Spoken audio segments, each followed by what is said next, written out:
Depressed, frustrated, sad, confused. You want answer. Let's talk. Give me a message sa page ko sa Philippine Dating Coach and you can have one-on-one coaching with Coach Baze, your dating coach and psychologist. Just please subscribe to my channel and hit the bell button. The sense of calmness. That's what human wants. And when human achieve that thing, then human will be relaxed. They will just, have this kind of achievement. And this is the main victory of every human being. And what is that? That is the peace of mind. It doesn't matter kahit gaano ka kayaman. Like for example, bilyonaryo ka, may-ari ka ng mga malalaking business things. Pero if wala kang peace of mind, tignan mo sarili mo kung masaya ka o hindi. No, you will never be happy. Kasi lagi kang anxious, lagi kang depressed, and you don't have that peace of mind. Kaya kahit bigyan kita ng buenas na ginto ngayon, kung ang kapayapaan ng isip ay wala sa'yo, walang kwenta lahat ng ginto na hawak mo. Maybe some of them will say that money can buy everything, lalo na yung mga mayayaman mismo, that they can buy a helicopter, they can buy, alam mo yun, mga chopper, they can buy kung ano-ano kaya nilang bilhin na tingin nila magpapasaya sa kanila. Well, that's fine, that's good. But if they don't have peace of mind, I'm not saying they don't have peace of mind. What I'm just saying is if they don't have the peace of mind, then everything is just useless and everything is just nonsense. How important peace of mind is. Ito yung bagay na gustong i-achieve ng bawat tao sa mundo. Ang kapayapaan ng utak, kapayapaan ng isip. Dahil sa magulong mundo natin, hindi natin ito mahanap. There are a lot of unfair, injustice, pain, and suffering, futility in this world. And yung palang papasok ka ng trabaho every morning, kailangan mong gumising dahil kapag hindi ka nagtrabaho is parang walang kwenta yung buhay mo. Dahil hindi ka na mabubuhay bukas ng umaga kapag hindi ka nagtrabaho. Kaya feeling mo ngayon, hawak ka, nasasakal ka ng amo mo, nasasakal ka ng trabaho mo just to go to work kahit inaantok ka pa. And you don't feel peaceful at all. All you feel is pressure, responsibilities, obligation, and everything like that. You don't feel tranquility. So, for that reason, you are striving and you are working really hard just in order for you to get that peace of mind. Well. This is not a lesson for life about peace of mind, but I'm just telling you how important peace of mind is. Kung gaano kahalaga at kung gaano ka-vital ang peace of mind at kung gaano ka, alam mo yun, kung gaano ka-essential ang peace of mind sa isang tao. Minsan nga, hindi ko na nakikita na ang mga material, ang mga pangarap mo ay mahalaga. Minsan, peace of mind lang ang sapat na. Ang problema, paano mo mahahanap ang peace of mind sa magulong mundo na ito? Especially right now. Ikaw na nakikinig ng video ko at nanonood ngayon sa akin. I know, deep inside, that is what you are looking for. The peace of mind. But you cannot find it right now. Hindi mo mahanap kung nasan yung peace of mind na yun.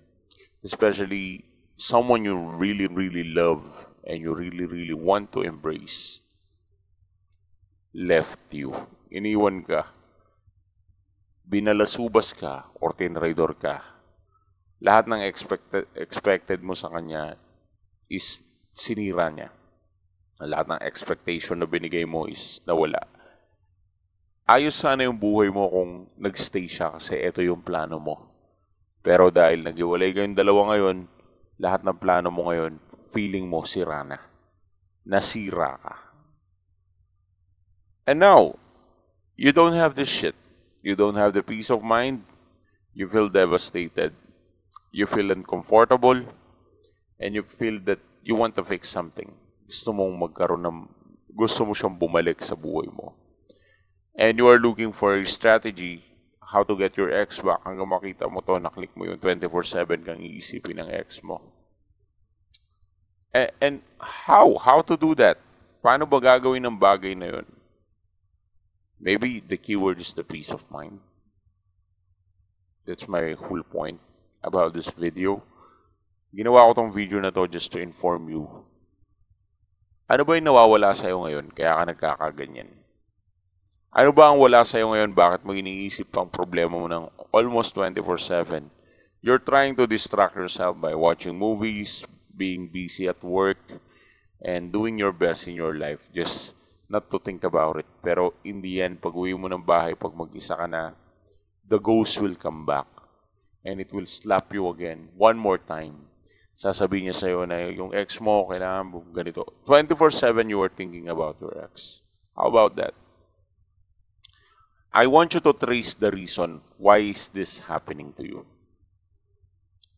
Bakit mo naiisip to? At kapag nakuha mo na ang rason kung bakit ito nangyayari sa iyo ngayon, this is the hard part, of course. Here's my suggestion.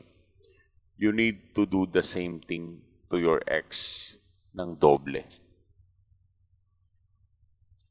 Kung nino-contact rule ka ng ex mo o chinit ka niya, iniwan ka niya sa ere, then do that twice.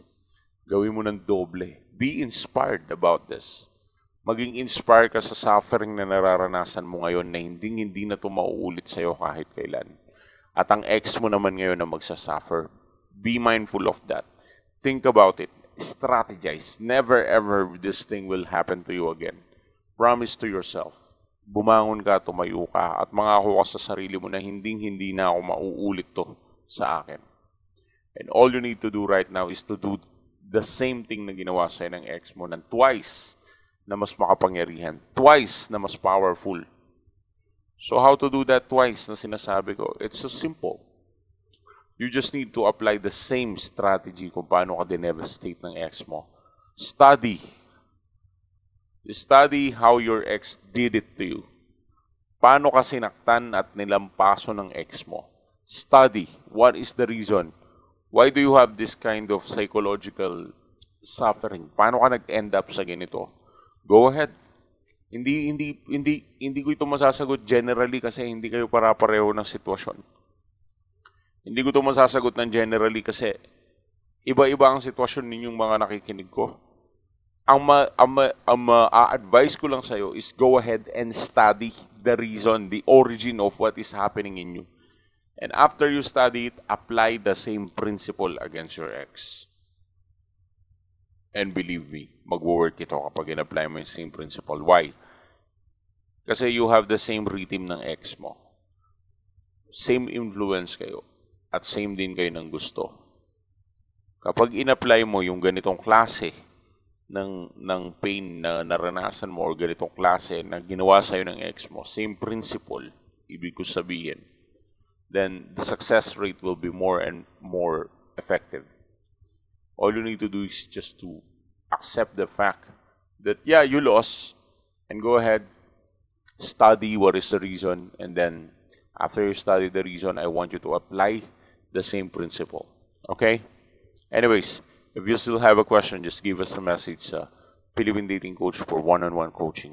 Yo, thanks for watching.